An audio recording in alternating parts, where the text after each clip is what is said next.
আপনার অত্যন্ত গুরুত্বপূর্ণভাবে দেখতে চাই। এবার আরো বেশি করে গুরুত্বপূর্ণ দেখতে চাই জন্যে যে 50 বছর পূর্তি হয়েছে ওই দিনটি। এই কারণেই বলছি যে শহীদ প্রেসিডেন্ট জিয়া রহমান আসার পরেই বাংলাদেশে কিন্তু পুরো চেহারা বদলে গেছে। আমরা নতুন একটা বাংলাদেশ দেখতে পেয়েছিলাম। আজকে যে সংস্কারের কথা বলা হচ্ছে সেই সংস্কারের শুরুটা কিন্তু শহীদ প্রেসিডেন্ট জিয়া রহমানের হাত দিয়েই। তিনি একদলীয় শাসন ব্যবস্থা 22 সাল থেকে বহুদলীয় শাসন ব্যবস্থায় গিয়েছিলেন, গণতান্ত্রিক একটা ব্যবস্থায় গিয়েছিলেন। তিনি গণমাধ্যমে পূর্ণ স্বাধীনতা দিয়েছিলেন, স্বাধীনতাপূর্ণ বিচার বিভাগে পূর্ণ স্বাধীনতা দিয়েছিলেন, অর্থাৎ একটা পূর্ণ গণতান্ত্রিক ব্যবস্থায় গিয়েছিলেন।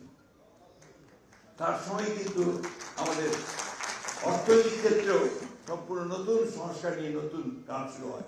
একটা বদ্ধ অর্থনীতি থেকে আমরা একটা উন্মুক্ত অর্থনীতি, ফ্রি মার্কেট ইকোনমি থেকে উপস্থিত হয়েছিলাম তার নেতৃত্বে।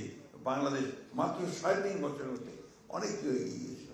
দেশনেত্রী Begum Khaleda Zia presidential form of government থেকে পার্লামেন্টারি ফর্ম অফ গভর্নমেন্টে নিয়ে এসেছিলেন। এই বিষয়গুলো আমাদের পড়া দরকার এই জন্যে যে আজকে একটা অত্যন্ত পরিকল্পিত প্রচারণা চলছে যে বিএনপি সংস্কার চায় না, বিএনপি সংস্কার বিরোধী। বিএনপি হচ্ছে সেই দল যে দল সবচেয়ে আগে সংস্কারের কথা বলেছে, কাজ শুরু করেছে এবং আধুনিক বাংলাদেশ গড়ার ক্ষেত্রে অগ্রণী ভূমিকা পালন করেছে।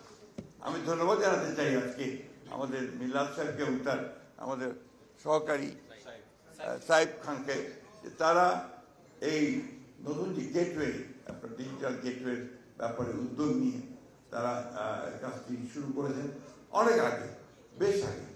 বেটার লেট দেন নেভার, শেষ পর্যন্ত এটা আপনার চেহারা দেখতে পেল। সেই জন্য আমি আন্তরিকভাবে তাদেরকে অভিনন্দন জানাই। একটা কথা কি যে আমাদের জেনারেশন, যেটা কিছুক্ষণ আগে দাদা বলেছেন, আমাদের জেনারেশন আমরা কিন্তু কিছুটা এই নতুন প্রযুক্তিতে অশিক্ষিত জেনারেশন। আমার নাতি আমার চেয়ে অনেক ভালো জানি আপনার কিভাবে আপনার এসব চালাতে হয়, এটা বাস্তবতা, দ্যাটস দ্য ট্রুথ। আমার বিশ্বাস আমাদের যারা আপনারা কেবলে নতুন প্রজন্ম যারা আসছে তারা এই ব্যাপারটাকে আমরা অনেক আন্তরিকভাবে নেবেন, তারা এটাকে অনেক বেশি করে মানুষের কাছে আমাদের জনগণের কাছে ছড়িয়ে দেবেন। যুগটাই হচ্ছে আপনার প্রযুক্তি।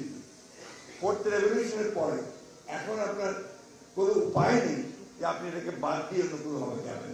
সুতরাং আমাদের সকলের দায়িত্ব, বিশেষ করে তরুণ দায়িত্ব, এটাকে অতি দ্রুত রপ্ত করে তার মাধ্যমেই আমাদেরকে সামনের দিকে এগিয়ে যাওয়ার কাজটা করা।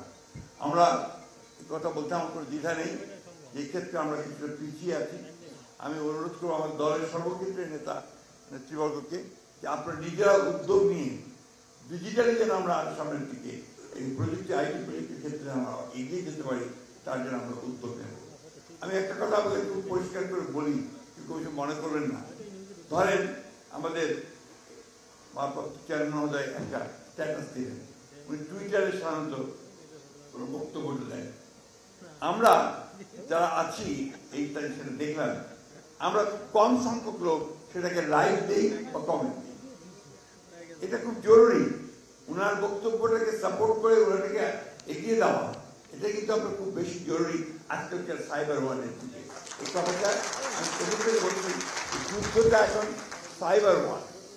আপনি কয়টা বক্তৃতা করলেন, কয়টা গিয়ে আপনি জনসভা করলেন, সেটাই ইম্পর্টেন্ট না। ইম্পর্টেন্ট হচ্ছে যে কত সংখ্যক মানুষের কাছে আপনি ডিজিটালি পৌঁছতে পারেন, দ্যাটস ভেরি ইম্পর্টেন্ট। সেই ক্ষেত্রে আমাদের প্রযুক্তি আমাদেরকে নিশ্চয়ই এগিয়ে নিয়ে যাবে। আমি বিশ্বাস করি আমাদের ভারপ্রাপ্ত চেয়ারম্যান মহোদয় এই ক্ষেত্রে তিনি অনেক অগ্রণী ভূমিকা নিয়েছেন। আরও দ্রুত আমরা যেন সামনের দিকে এগিয়ে দিতে পারি এই প্রত্যাশা নিয়ে, এর সঙ্গে যুক্ত আছেন তাদের সকলকে ধন্যবাদ দিয়ে এবং আবারও আমাদের ভারপ্রাপ্ত চেয়ারম্যান মহোদয়কে উদ্যোগ গ্রহণ করার জন্য ধন্যবাদ জানিয়ে শেষ করছি। আসসালামু আলাইকুম, খুদা হাফেজ। বাংলাদেশ জিন্দাবাদ, বাংলাদেশ জাতীয়তাবাদী দল জিন্দাবাদ, শহীদ জিয়া অমর, দেশনেত্রী বেগম খালেদা জিয়া জিন্দাবাদ, তারেক রহমান জিন্দাবাদ।